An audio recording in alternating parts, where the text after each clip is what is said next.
What is asset revaluation? Have you ever wondered how companies keep their financial statements accurate over time? One important process they use is called asset revaluation. So, what exactly is asset revaluation?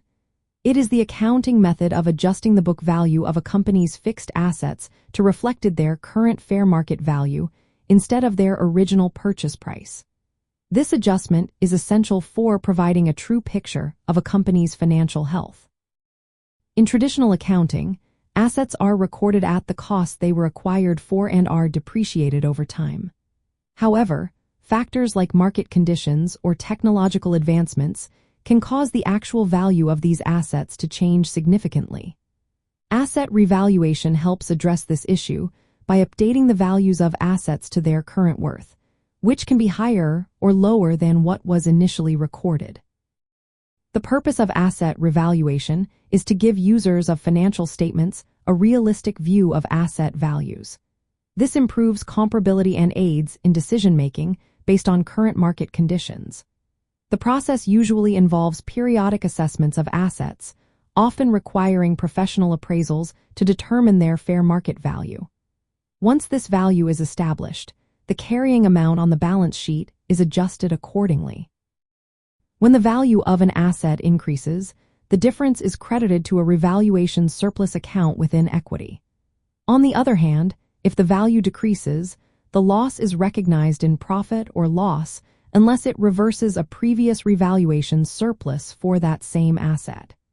This treatment ensures that financial statements remain as accurate and up to date. Revaluation also impacts depreciation. After an asset is revalued, the depreciation expense is recalculated based on the new value. This change influences future profit and loss statements, making it crucial for accurate financial reporting.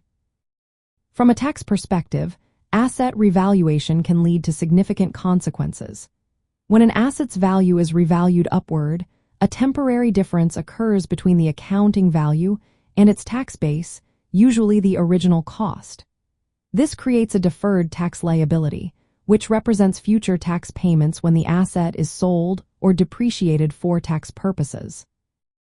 Additionally, revaluation can result in capital gains or losses. If the asset's value increases, the gain may be subject to capital gains tax, depending on local rules. Conversely, a decrease in value can create a deferred tax asset, which represents potential future tax savings, but realization depends on the company's ability to generate taxable profits. It's also worth noting that the revaluation process can incur costs, such as hiring professional valuers and administrative expenses. These costs should be considered when deciding whether to revalue assets. In the context of depreciation and inflation, asset revaluation helps adjust for inflation's effects on asset values. Without revaluation, depreciation based on historical cost may understate the replacement cost of assets. This can lead to distorted profit figures and an inadequate representation of the asset base.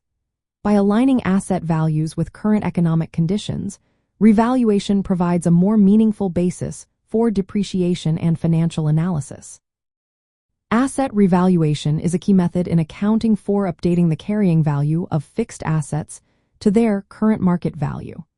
This process enhances the accuracy of financial reporting and affects tax liabilities through deferred tax accounting and potential capital gains or losses.